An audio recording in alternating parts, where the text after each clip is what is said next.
Kinds of dots. Dots லாவில் டிஜேவில் ஒரு 10 கொஸ்டின் கேட்குறாங்க. குறைந்தபட்சம் ஒரு 10 கொஸ்டின்ஸ் இருக்கும், இல்லை 5 கொஸ்டின்ஸும் இருக்குது. அதில் கேட்குறாங்க, அப்போ தீமைகள் எத்தனை வகைப்படும், அது என்ன வகையாக இருக்கிறது, அது ஷார்ட் டைட்டிலாக பார்க்கலாம். Negligence, nuisance, defamation, trespass the person, trespass to the land, trespass the goods, conversion, deceit the fraud, passing off, malicious of the prosecution, using the breach of the contract, conspiracy, intimidation,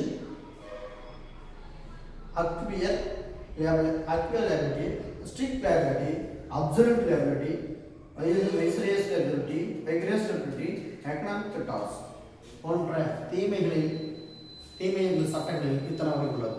இன்னும் சில இருக்கிறது. இன்றைக்கு இந்த தீமைகள் நிறையா இருக்கு, பார்க்கலாம் நாளை.